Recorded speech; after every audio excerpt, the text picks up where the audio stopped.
Hello guys, मेरा नाम सक्षम डोबरियाल है। GNRX नॉलेज चैनल है जहाँ पर मैं हमेशा की तरह बातें करता हूँ ड्रग्स के बारे में। हमेशा आपको ड्रग के बारे में कुछ ना कुछ जानकारी देता रहता हूँ। तो आज जिस ड्रग के बारे में आपको मैं बताने जा रहा हूँ, उस ड्रग का नाम है स्कोपोलामीन, डेविल ब्रीथ या फिर हायोसिन नाम के केमिकल है। उसके बारे में हम अच्छे से बात करेंगे, क्या होता है। ठीक है, बहुत टाइम से लोग बोल रहे थे कि डेविल ब्रीथ के ऊपर वीडियो बना देना, तो उसी चीज़ के ऊपर मैं आज बात करूँगा।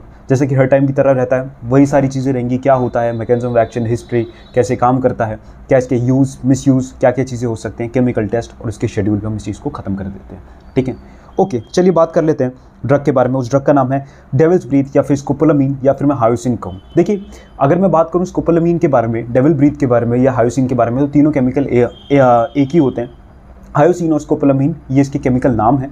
और केमिकल नाम अगर मैं बोलूँ स्कोपोलामीन के बारे में, तो ये आपका जो ऐसा केमिकल है, ये केमिकल आपका प्लांट से निकलता है और सिंथेटिकली भी लैब के अंदर बन जाता है। ठीक है, प्लांट से बहुत सारी अलग अलग प्रजातियों से निकलता है।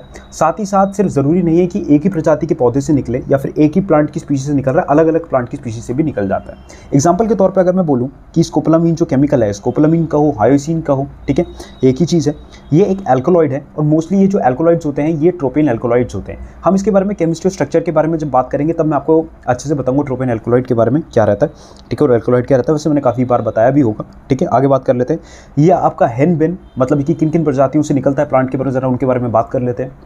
ये हेनबेन रहता है, जैसे कि हाइसोसाइमस नाइजर रहता है। इसके अंदर दो केमिकल बहुत ज़्यादा प्रमुख है, जिसमें हाइसोसाइमिन और हायोसिन है। जो हायोसिन केमिकल है वो ऑप्टिकली एक्टिव रहता है, जिसका नाम मैं आपको बताना चाह रहा हूँ, वही स्कोपोलामीन है या फिर आप इसको डेविल ब्रीथ कह सकते हैं।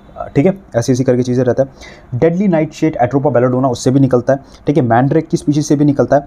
और डिबोसिया माइपेरॉइड्स या फिर हम कह सकते हैं कॉर्कूट जिसे कहा जाता है, उससे भी निकलता है।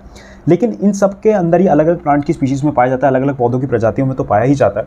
साथ ही साथ अगर मैं बोलूँ कि सबसे ज़्यादा कंसंट्रेशन में अगर कहीं पर पाया जाता है तो बर्गमैंसिया के क्या बोलते हैं प्लांट में पाया जाता है। बर्गमैंसिया, जिन्हें हम एंजल ट्रम्पेट्स कहते हैं, उसके अंदर सबसे ज़्यादा कंसंट्रेशन में पाया जाता है। ठीक है, बर्गमैंसिया जिसे हम कहते हैं। ठीक है, आगे इसके बारे में ज़रा बात कर लेते हैं। इसके ट्रेड नेम क्या है, क्योंकि ये जो आपका स्कोपोलामीन ड्रग है इसके इस्तेमाल भी हैं, तो फार्मास्यूटिकल कंपनीज इसको बेचती हैं, अलग अलग फॉर्मुलेशन के लिए बेचती हैं। हो सकता है किसी को आई इरिटेशन हो तो उस चीज़ के लिए बेचें, क्योंकि इसका जो इस्तेमाल है वो बहुत टाइम से इस्तेमाल हो रहा है। ठीक है, नोजिया वॉमिटिंग रोकने के लिए सर्जरी से पहले, या पहले इसको एनेस्थेटिक सर्जरी के लिए इसके इस्तेमाल थे बहुत पहले। ठीक है, एनेस्थीसिया ऐसा काम करता था। ठीक है, और भी काफ़ी सारे अन्य इस्तेमाल थे, वो मैं आपको आगे बताऊँगा।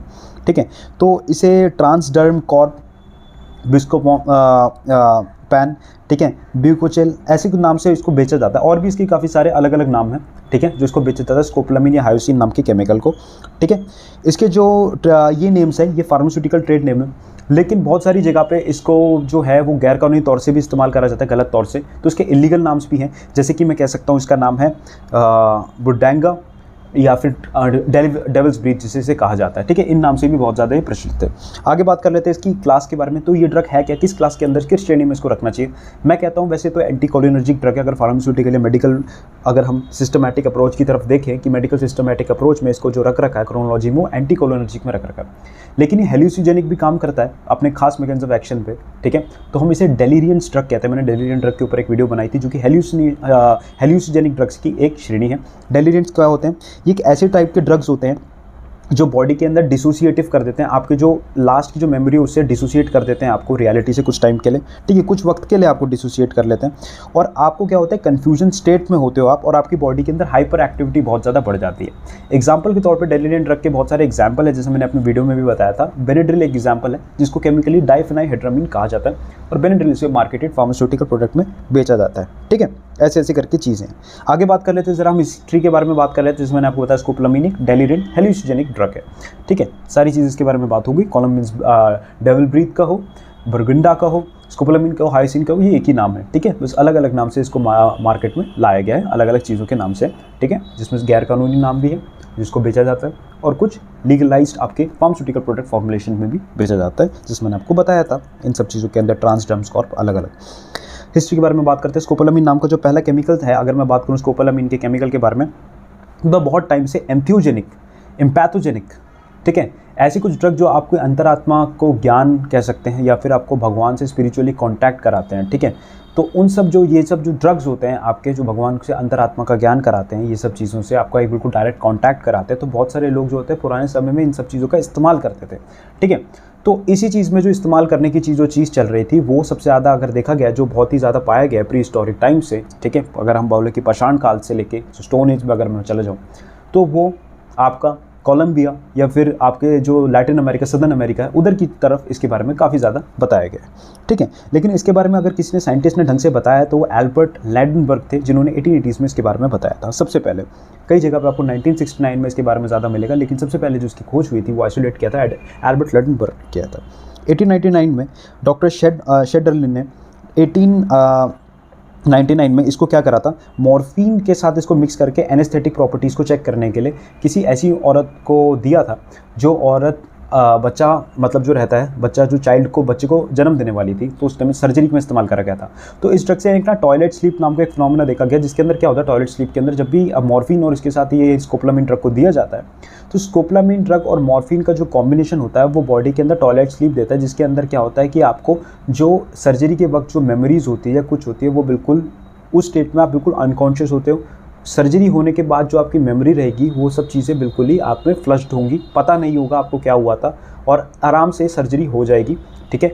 कोई बिल्कुल आप बहुत ही एक स्लीप में होंगे, जिस स्लीप में आप में जो भी मेमोरीज़ होंगी, जो पास्ट की जो आप रिकॉल, जो भी सर्जरी से पहले जो भी चीज़ हो रही होगी मेमोरीज़, वो आपको दिमाग में बिल्कुल भी नहीं होगी। एक तरह से टॉयलेट स्लीप देना स्टार्ट कर देता था, ठीक है। इसको फ्राइबर्ग मेथड भी कहते हैं, क्योंकि फ्राइबर्ग जर्मनी में इसको देखा गया था। कार्ल गॉस ने भी इसको काफ़ी ज़्यादा उपलब्धि हासिल कराई थी। उसके बाद आगे ज़्यादा काफ़ी प्रचलित हुआ था। 1915 से 1960 के बीच क्या हुआ था कि यूएस ने क्या करा था, यूएस में इसका मेथड काफ़ी ज़्यादा डेवलप होना स्टार्ट हुआ था और आगे आगे ये जो ड्रग है ये बहुत ज़्यादा इस्तेमाल होना स्टार्ट हुआ। ये ड्रग जो इस्तेमाल होना स्टार्ट हुआ अलग अलग चीज़ों में इस्तेमाल स्टार्ट हुआ, जैसे कि मोशन सिकनेस की बीमारी को ठीक करने के लिए, मैं आगे बताऊँगा क्या होता है, ठीक है। कहीं इंटेरोगेशन के लिए, लाई डिटेक्टर टेस्ट करने के लिए, सच बुलवाने के लिए कहीं पे, तो वहाँ पर भी इसका इस्तेमाल होने लग गया। साथ ही साथ इस ड्रग को रिक्रिएशनल पर्पसेस के लिए भी इस्तेमाल करना स्टार्ट कर देगा। रिक्रिएशनल पर्पसेस का मतलब ये होता है कि ऐसे ड्रग का इस्तेमाल करना जिसको बिना कोई दवाई के तौर पे एज अ नशे के तौर पे ज़्यादातर इस्तेमाल करने को रिक्रिएशनल पर्पसेस कहते हैं। इस चीज़ पर रिक्रिएशनल पर्पसेस के लिए इसको इस्तेमाल करना स्टार्ट कर देगा। तीसरी चीज़ ये होने लगी कि इस ड्रग का लोग गलत फ़ायदा उठाने लग गए, किसी के साथ लूटपाट करने के लिए, किसी के साथ सेक्सुअल असॉल्ट या फिर बलात्कार करने के लिए, या अलग अलग चीज़ों के लिए ऐसे करना स्टार्ट कर दिया गया, ठीक है। आगे बात कर लेते हैं इसके स्ट्रक्चर और केमिस्ट्री के बारे में। फिर धीरे धीरे कर गया वो ये जो ड्रग होता है उसका प्रचलन काफ़ी कम हो गया और ड्रग्स को लाया गया, जिस ड्रग्स ने इसकी जगह ले ली उस बीमारियों को ठीक करने के लिए जो भी अन्य बीमारी थी, और इसके जो साइड इफ़ेक्ट्स भी थे उसको भी देखते हुए और भी ड्रग्स बन जाते हैं। क्योंकि आपको पता है कि जैसे एक चीज़ का किसी न किसी चीज़ का दौर होता है, तो इस चीज़ का भी एक दौर था, फिर उसके बाद इसको हटा दिया गया। हालांकि आज भी इसका इस्तेमाल होता है, ठीक है। तो उस चीज़ के लिए प्रति जो भी चीज़ें हैं उसके लिए अलग ड्रग्स आ चुके हैं, लेकिन इस ड्रग का इस्तेमाल बहुत करा जाता है जब कोई बहुत ज़्यादा इमरजेंसी या फिर कोई ऐसी चीज़ों की शॉर्ट टर्म में बीमारी को ठीक करना हो, ठीक है। इसके स्ट्रक्चर और केमिस्ट्री के बारे में बात करते हैं। असलियत में स्कोपोलामाइन एक ट्रोपेन एल्कोलॉइड है। ट्रोपेन एल्कोलॉइड का मतलब होता है पायरोडिन का बेस होता है, तो कॉम्बिनेशन से बनता है। ट्रोपेन एल्कोलॉइड के अंदर कोकेन भी आता है, और एल्कोलॉइड का मतलब होता है ऐसी प्लांट की फैमिली जो कि पॉइजनस होती है, ज़्यादातर पॉइजनस होती है। मैं सब नहीं कह रहा हूँ, लेकिन ज़्यादातर इसमें पॉइजनस होती है, कम से कम 85% तो आप मान के चलो। और इनके अंदर जो रासायनिक ढांचा रहता है उसके अंदर नाइट्रोजन बेस में नाइट्रोजन होता है, ठीक है, अपने लोन पेयर के साथ, ठीक है। वो रिंग के अंदर भी हो सकता है और रिंग के बाहर भी हो सकता है, एक्सेप्शन केसेस भी होते हैं, ठीक है। ऐसे करके एक चीज़ होती है, they are simply secondary metabolites भी इन्हें कहा जाता है। आगे चल के बात कर लेते हैं इसका नाम क्या होगा। नाम तो वैसे काफ़ी बहुत बड़ा है इसका, लेकिन इसको 6,7 इपॉक्सी ट्रोपिक एसिड भी कहा जाता है, क्योंकि मैंने जैसे बताया इसके अंदर ट्रोपेन के अंदर रिंग है, ट्रोपेन रिंग है इसके अंदर, ठीक है। अगर मैं बात करूं कि किस फॉर्म में अवेलेबल होता है, तो मैं अगर बोलूं कि पाउडर फॉर्म में अगर अवेलेबल होता है, क्योंकि बहुत सारे जो लोग होते हैं वो जिसके बीज लेते हैं उसके बाद इसको घिस के ऐसे तो कूट के पाउडर फॉर्म में बनाते हैं, और पाउडर फॉर्म में बिल्कुल ये कोकेन की तरह ही होता है, सफ़ेद रंग का होता है, उतना ही डेंस होता है, ठीक है। हालांकि इसमें बहुत ज़्यादा फ़र्क है। इसके अगर मैं बात करूँ 100 मिलीग्राम ऑफ ये डोज की, तो ये 10 लोगों को आराम से मार देगा अगर उन्होंने ओवरडोज कर लिया तो। सिमिलर होता है बिल्कुल कोकेन जैसे दिखने में, प्रॉपर्टीज़ वैसी नहीं है लेकिन सिमिलर होता है अगर देखने की अगर बात करें तो। उतने डेंस होने के साथ साथ उतना इसका पाउडर फॉर्म वैसे ही सिंपल रहता है। टेस्ट और अगर मैं स्मेल की बात करूं कि मतलब कि स्वाद और इसकी जो स्मेल है वो बिल्कुल ही ज़ीरो रहती है, कुछ पता नहीं चलता है। कई जगह ये देखा गया है जो उसका टेस्ट है बहुत ज़्यादा कड़वा होता है, ठीक है, और थोड़ा सा एक्रेड होता है कि अगर आप इसको टेस्ट करेंगे तो एकदम से थूक देंगे, बहुत ही अनप्लीजेंट टेस्ट होता है, ठीक है। कुछ स्मेल ज़्यादा खास उसकी होती नहीं है, ठीक है। इसको लिया किन तरीक़ों से जाता है, देखिए माउथ से टैबलेट्स की फॉर्म में भी आता है, ठीक है, ट्रांसडर्मल स्किन के थ्रू भी आ जाता है, ऑप्थेल्मिक आंखों की उसमें भी आता है, और ये सब इसके मेडिसिनल इस्तेमाल के लिए आए। सबक्यूटेनियस भी लिया जाता है, ठीक है, अपने जो सबक्यूटेनियस टिश्यू होता है जिसमें इंसुलिन का बहुत बड़ा रोल रहता है, जैसे ऐसे ड्रग्स आते हैं। आईवी रूट से भी लिया जाता है, ठीक है, रेक्टल, बकल, ट्रांसम्यूकोजल, इन सब से भी लिया जाता है। इंट्रामस्कुलर भी लिया जाता है। इतनी अलग अलग फॉर्म्स में इसको लिया जाता है। जो इसके सीड्स रहते हैं, जैसे मैंने आपको बताया, उसका जो इस्तेमाल करते हैं वाइट कलर के पाउडर के फॉर्म में, वो जो फॉर्म रहता है वो मोस्टली क्या करते हैं कि ऐसे जो लोग जो क्रिमिनल्स होते हैं वो किसी को नॉकआउट करने के लिए इसका इस्तेमाल करते हैं। मैं अभी आपको बताऊंगा कैसे होता है, ताकि कोई इंसान इसको जैसे ही उस पर डाल दे, क्योंकि स्किन से भी ना बहुत जल्दी एब्जॉर्ब हो जाता है, इसकी बहुत ऐसी खास बात है। तो किसी को अगर ये ड्रग दे दिया जाए ना तो उसको पता भी नहीं चलेगा, और साथ ही साथ क्या है, उसकी अपनी लास्ट मेमोरीज उसे याद नहीं रहेंगी। तो बहुत खतरनाक ड्रग है। इसके मैकेनिज्म एक्शन से बात कर लेते हैं, फिर मैं आपको समझाऊंगा। जैसे कि इसके बॉडी के अंदर मैकेनिज्म एक्शन रहता है, वो M1, M2, M3, M4, M5 मतलब कि मस्काराइनिक एसिटाइलकोलिन रिसेप्टर के सब टाइप रिसेप्टर पे रहता है। M1 से लेकर M4 तक ये बहुत ही तगड़ा, नॉन सेलेक्टिव भी कह सकते हैं, कई कई जगह कॉम्पिटिटिव भी रह रहा है, वहाँ पर जाके एंटागोनिस्ट का काम करता है। उन जो रिसेप्टर है वहाँ पर जाके इसको बंद करता है। M1, M2, M3, M4, M5, ठीक है। लेकिन M1 से M4 पे ज़्यादा चीज़ की एफिनिटी रहती है, और खासकर मैं बोलूँ तो M1 रिसेप्टर पे इसका ज़्यादा कंट्रोल रहता है। ये M1 रिसेप्टर है क्या? देखिए, M1 रिसेप्टर आपके न्यूरोट्रांसमीटर सिग्नलिंग करता है, ठीक है, एक न्यूरोट्रांसमीटर को दूसरी जगह से ऐसे करके। तो एसिटाइलकोलिन रिसेप्टर एंटागोनिस्ट है, तो ये एसिटाइलकोलिन नाम का जो न्यूरोट्रांसमीटर है उसकी जो सिग्नलिंग है, सिग्नल जो हो रहा है पास हो रहा है, उसको स्लो डाउन कर देता है। M2 रिसेप्टर जो होता है उसको ब्रेडिकार्डिया यानी कि दिल की धड़कन स्लो कर देता है। ट्रेमर, ऐसी चीज़ें होती हैं, अगर उसे एक्टिवेट कर दिया जाए तो बिल्कुल दिल की धड़कन स्लो कर देगा, आपके हाथ पैर कांपेंगे, ऐसे रहेगी, कंपन रहेगी, ऐसे रहेगा। M3 रिसेप्टर आपकी एक्सोक्राइन ग्लैंड्स में होता है, ठीक है, वेट गेन, ठीक है, प्यूपिल्स आंखों में होता है, प्यूपिल की डायलेशन कर देता है, ऐसे करके ऐसी चीज़ें रहती हैं। M4 receptor dopamine activity, motor tract neurons में, इन सब चीज़ों में होता है, ऐसी चीज़ों में होता है, ठीक है। मैंने आपको कुछ चीज़ों के बारे में बता दी कि कहाँ पर रहता है। लेकिन अगर मैं बात करूँ M1 रिसेप्टर के, तो एसिटाइलकोलिन रिसेप्टर का ये मैकेनिज्म क्या रहता है कि इन द सेंस कि ये उसकी सिग्नलिंग को स्लो डाउन कर देता है, ठीक है, रोक रहा है एक तरह से। एसिटाइलकोलिन रिसेप्टर के बहुत सारे फंक्शन रहते हैं, हमारे स्केलेटल मसल से लेकर हमारी थिंकिंग लर्निंग कैपेसिटी से इसका बहुत बड़ा रोल रहता है।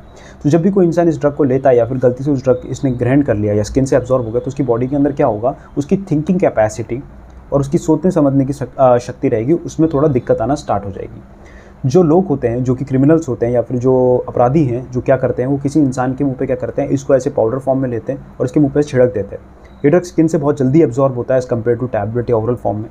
तो उस इंसान को क्या होता है, कन्फ्यूजन स्टेट होना स्टार्ट होती है, उसे कुछ समझ नहीं आ रहा होता है, और उसमें क्या करते हैं, वो इंसान के साथ लूटपाट भी कर लेते हैं या फिर उस इंसान को अपने कंट्रोल में कर देते हैं और उससे कुछ भी काम करा सकते हैं। मे बी किसी से बैंक लुटवा दे, या फिर किसी को कोई ATM के अंदर है कोई इंसान, तो उससे उसका पिन नंबर पूछ के वो खुद ही अब पैसे निकाल के उसको दे देगा।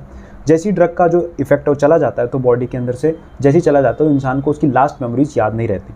बहुत सारे लोग जो क्रिमिनल्स होते हैं वो ऐसी गतिविधियाँ भी करते हैं कि इस चीज़ का गलत तरीके से इस्तेमाल ये करते हैं कि किसी के साथ सेक्सुअल असॉल्ट, बलात्कार, इन सब चीज़ों में भी करते हैं।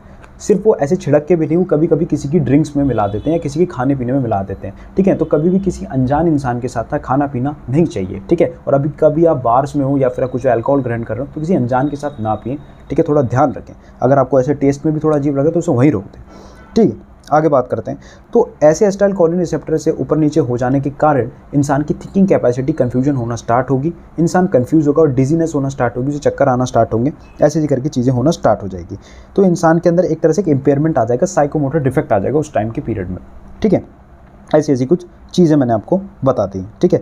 तो बॉडी के अंदर क्या रहेगा कि बॉडी के अंदर कैसे कैसे जो लोग इसका ड्रग को या फिर ऐसे सेवन कर लेते हैं, मान लीजिए उनको ऐसे गलती से ना कराओ या फिर ड्रग का इसका क्योंकि रिक्रिएशनल पर्पसेस के लिए इस्तेमाल होता है, तो क्या रहता है बॉडी के अंदर आपका क्या रहेगा, थोड़ा सा ड्राई माउथ हो जाएगा, मुंह पूरा सूख जाएगा, ठीक है। विजन आपका पूरा ब्लर हो जाएगा, आपको कुछ ढंग से दिखाई नहीं देगा, ठीक है। आपके प्यूपल्स की आंखों की पुतलियाँ बहुत ज़्यादा बढ़ जाएंगी, आपके सर में दर्द रहेगा, आपको नींद आना स्टार्ट हो जाएगी, आपको डिजीनेस होना स्टार्ट हो जाएगी, ठीक है। आपको एमनीजिया हो जाएगा, आपकी मेमोरी आपको समझ नहीं आ रही होगी, आपको याद ही नहीं रहेगा कि क्या हुआ था लास्ट, फ्रेश मेमोरी जो लास्ट की जो मेमोरीज रहेंगी, आपको अजीब सी इमेजेस दिखनी स्टार्ट हो जाएंगी, हेल्यूसिनेशन, ऑब्वियसली बात है, विजनरी हेल्यूसिनेशन होना स्टार्ट हो जाएगा, कन्फ्यूजन की चीज़ें रहेंगी, और आपको बहुत दिक्कत होगी कि आपकी लास्ट मेमोरी में आपने क्या किया था, आपने क्या करा था। मान लीजिए 1 घंटे पहले आप कहीं जूस पी रहे थे और किसी ने आपके मुँह पर ड्रग छिड़क दिया या फिर आपकी ड्रिंक में मिला दिया और आपसे उसने क्राइम कमिट करा दिया, आपसे लूटपाट कर दी, तो आपको समझ ही नहीं आएगा कि कैसे मेरे साथ ये घटनाएं हुई थी, ठीक है। ये बहुत ही खतरनाक ड्रग है और इसका बहुत ही ज़्यादा प्रचलन अगर मैं बोलूँ तो सदर्न अमेरिका में है, ठीक है। आगे बात कर लेते हैं बॉडी के अंदर कैसे मेटाबोलाइट होता है। बॉडी के अंदर में जाके लिवर में मेटाबोलाइट होता है CYP3A4 में,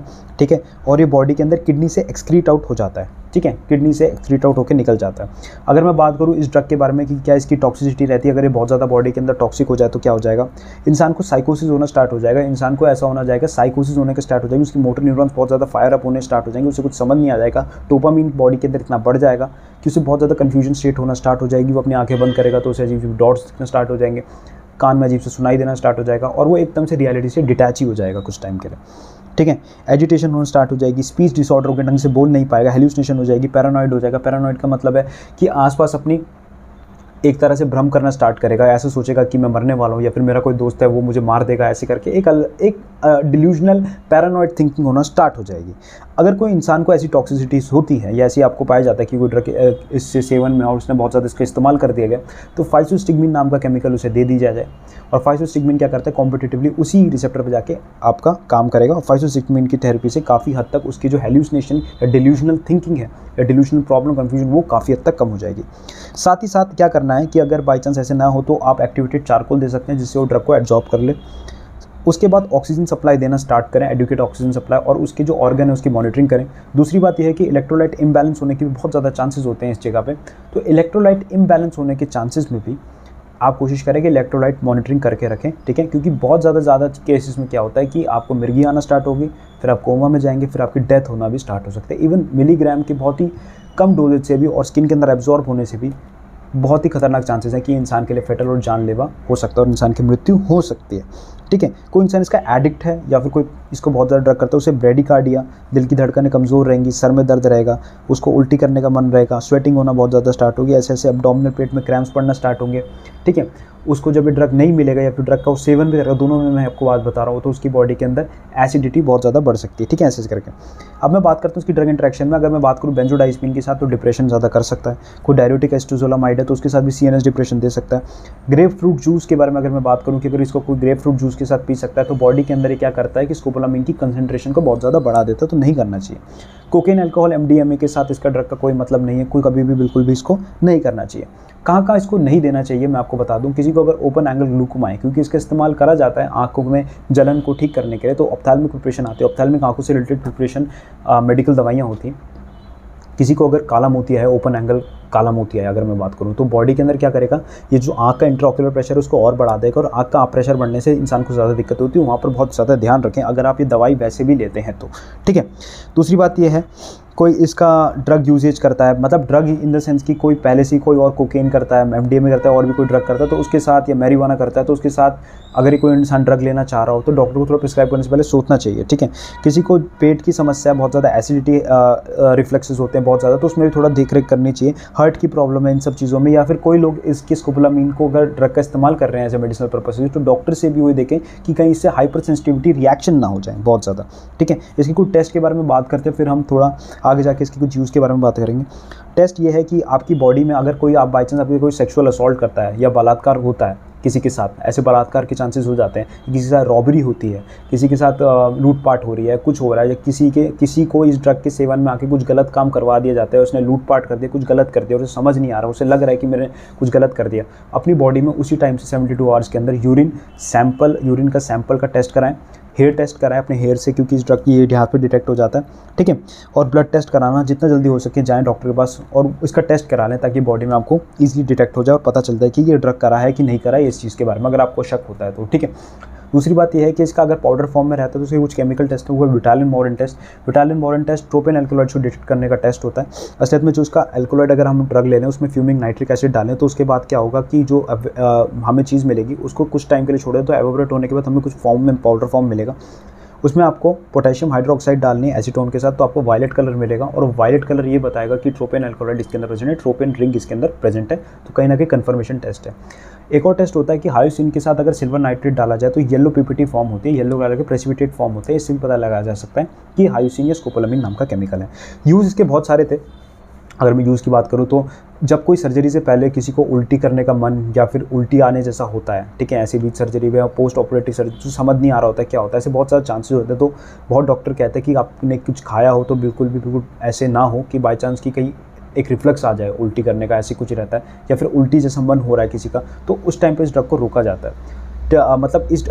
मतलब इन द ड्रग रोका नहीं जाता, मैं ये कहना चाह रहा हूँ, मैं कह सकता हूँ कि जो उल्टी करने का मन हो रहा है या उल्टी आने के ज़्यादा चांसेस हो रहे हैं, उससे ये ड्रग काफ़ी कंट्रोल कर लेता है। तो नोजिया और वॉमिटिंग, पोस्ट ऑपरेटिव नोजिया और वॉमिटिंग में इस ड्रग का इस्तेमाल है। मोशन सिकनेस की किसी को प्रॉब्लम हो रही है, जैसे कि लोगों को रहता है कि सफ़र में जाते हैं, कभी कभी सर घूमता है, समझ नहीं आ रहा था, कन्फ्यूजन, बुखार सा लगने लग जाता है, अजीब सा रहता है, ठीक है, नींद आ रही होती है, चक्कर से आ रहे होते हैं, तो उसमें भी इस ड्रग को दिया जाता है मोशन सिकनेस में। सी सिकनेस में भी ऐसे ही होता है, कोई समुद्र में सफ़र कर रहा है या पानी के अंदर बहुत देर तक है, तो उसको भी ऐसे उल्टी जैसा मन, अजीब सा लगना स्टार्ट होता है, थिंकिंग कैपेसिटी वैसे नहीं रहती, तो उस चीज़ में भी इसका इस्तेमाल करा जाता है इस ड्रग का, ठीक है। इसका जो ऐसे रहता है मोशन सिकनेस में, इसके ना कैसे आता है, पैच आता है, तो उसको कान पे ऐसे लगाते हैं, 1 mg से 3 दिन तक ऐसा चलता है, और इस ड्रग का इस्तेमाल करके वो एब्जॉर्ब हो जाता है स्किन के अंदर। हालांकि ये है कि अगर 3 दिन से ज़्यादा आप इस ड्रग का बहुत कंटिन्यूसली इस्तेमाल करते हैं तो आपकी बॉडी में साइकोलॉजिकल डिपेंडेंस स्टार्ट होगी, देन फिजिकल डिपेंडेंस होगी, और इस ड्रग का साइकोलॉजिकल डिपेंडेंस बहुत ज़्यादा है as compared to physical dependence. Body के अंदर इरिटेबल बाउल सिंड्रोम या पेट से रिलेटेड बीमारी, इन सब में भी काम करता है। लेकिन हाइपर एसिडिटी जो बहुत ज़्यादा रहती है, लोगों को दिक्कत रहती है, उसमें थोड़ा इसमें दिक्कत है, हम देख रेख के डॉक्टर को देना पड़ेगा। किसी को क्लोज़अपिन ड्रग का इस्तेमाल करा जाता है और उसके बाद उसको ड्रूलिंग हो रही है, बहुत ज़्यादा थूक निकल रहा है, तो उसकी सलाइवेशन को भी रोक सकता है, क्योंकि इसका एक इफेक्ट ये है कि मुंह में जो आपका रहता है, मुंह को ड्राई कर देता है, तो उससे इस्तेमाल करा जाता है। आंखों के अंदर जलन हो रही है तो भी इसका इस्तेमाल करा जाता है। इसको इंटेरोगेशन यानी कि सच बुलवाने के लिए पहले इस्तेमाल करा जाता था, लाई डिटेक्टर के तौर पर, ट्रूथ सीरम भी कहा जाता था स्कोपोलामाइन को। उसके बाद थायोपेंटोन सोडियम आ गया, तो इस ड्रग का इस्तेमाल उतना वहाँ पर ही रोक दिया गया था, ठीक है। आगे इसकी बात करते हैं। वैसे अगर इसके बोले कि गैर कानूनी तरीके से, जो गलत तरीके से इसका प्रभाव यह है कि जो लोग इसका इस्तेमाल गलत तरीके से कर रहे हैं, वो इसका नशे के तौर पे कर रहे हैं, किसी के साथ लूटपाट, सेक्सुअल असॉल्ट, इन सब चीज़ों के लिए करते हैं, जो कि बहुत ही ज़्यादा गलत है। तो इस चीज़ का बहुत ज़्यादा ध्यान रखें। इवन ये आपकी स्किन से भी एब्जॉर्ब हो सकता है, और आप में क्या बोल सकते हैं कि कोई पाउडर में बना ऐसे आपकी ड्रिंक या फिर किसी खाने में मिला के दे तो पता भी नहीं चलेगा, क्योंकि इसकी स्मेल और टेस्ट इतना पता नहीं चलता है, ठीक है। ऐसे करके बात है। इसका कोई शेड्यूल है, देखिए शेड्यूल, क्योंकि मेडिसिनल यूज़ में भी आता है और इसका लोग गलत तरीके से ज़्यादा फ़ायदा उठाते हैं, तो इसको शेड्यूल में नहीं रखा गया। और इस ड्रग की सबसे थोड़ी बहुत गलत बात ये भी है कि सरकार को इस पर थोड़ा सोचना चाहिए, चाहे वो भारत की सरकार हो चाहे कहीं की भी सरकार हो, ये ड्रग ओवर द काउंटर मिल जाता है बिना पर्चे से, ठीक है। तो इस कारण क्या होता है कि बहुत ज़्यादा ईजिली एक्सेसिबल होता है अपराधियों के लिए भी, सबसे ज़्यादा जो इसका गलत फ़ायदा उठाते हैं, ठीक है। वो इसको ऐसे भी मेडिसिनल पर्पज़ के लिए भी उठा सकते हैं, ऐसे मेडिकल दवाई के, और वो क्या करते हैं, बीज को भी कूट के पाउडर फॉर्म में निकाल के ऐसे भी निकाल देते हैं, जिस कारण बहुत ज़्यादा दिक्कत भी हो जाती है, बहुत खतरनाक ये चीज़ हो जाती है, जिस कारण ऐसे इफेक्ट होना स्टार्ट हो जाते हैं। तो कुल मिला के ये वाली बात है कि जो स्कोपोलामाइन है, ये डेविल ब्रीथ है, ये मैं बता सकता हूँ बहुत ही खतरनाक ड्रग है, ठीक है। और ये बहुत ज़्यादा जो लोग टूरिस्ट होते हैं या कहीं घूमने आते हैं, उनको ये ड्रग दे दिया जाता है, उनके साथ लूटपाट, सेक्सुअल असॉल्ट, इन सब चीज़ों को करने के लिए बहुत ज़्यादा, जो इसका गलत प्रभाव है। साथ ही साथ इसका मेडिसिनल यूज़ भी है, ठीक है, लेकिन वो एक प्रॉपर चीज़ में होता है, ठीक है, एक प्रॉपर बीमारियों के अंदर है, जो मैंने आपको बताया कैसे कैसे रहता है। लेकिन हमेशा ध्यान रखें कि कहीं भी अगर आप पार्टीज़ में, क्लब में है, तो किसी अनजान के साथ दारू ना पिए, या अनजान के साथ कोई भी ड्रिंक, ऐसे कोई भी कुछ चीज़ शेयर ना करें, खाना वाना दिक्कत हो, आपको टेस्ट का थोड़ा सा भी रखते तो वहीं से उसको छोड़ दें। क्लब से अगर बाहर निकल रहे हैं कुछ भी, या फिर कहीं पे भी होता है, क्योंकि क्लब्स में इसको ज़्यादा देखा जाता है कि ऐसे सीन हो रहे हैं, ठीक है, तो वहाँ पर अपने दोस्तों के साथ बाहर निकलें, ठीक है, किसी के साथ जाएँ, अकेले बाहर निकलें, क्योंकि कोई भी इंसान के एक जो सॉफ्ट टारगेट रहता है उसके साथ ऐसी चीज़ें करने के लिए हो सकता है। अगर आप इस ड्रग के आप पे किसी ने इस्तेमाल करा है तो उसका जितना जल्दी हो सके टेस्ट कराएं, जिसमें मैंने आपको इस चीज़ के बारे में बताया, ठीक है, यूरिन टेस्ट, ब्लड टेस्ट, ये सब चीज़ों के बारे में आपको बताया, तो ईजिली अर्ली डिटेक्शन से चीज़ें पता लग जाएगी। इवन सेक्सुअल असॉल्ट भी हुआ तो ईजिली यूरिन टेस्ट से डिटेक्ट आउट होकर भी पता चल जाता है, ठीक है। तो कुल मिला के बात जो थी इस ड्रग के बारे में वो था कि क्या है स्कोपोलामाइन ड्रग, ठीक है, क्या है स्कोपोलामाइन, एंड उसके बारे में मैंने आपको सारी बातें बताई। अगली वीडियो में हम बात करेंगे फॉक्सी मिथॉक्सी DIPT के बारे में। Thank you.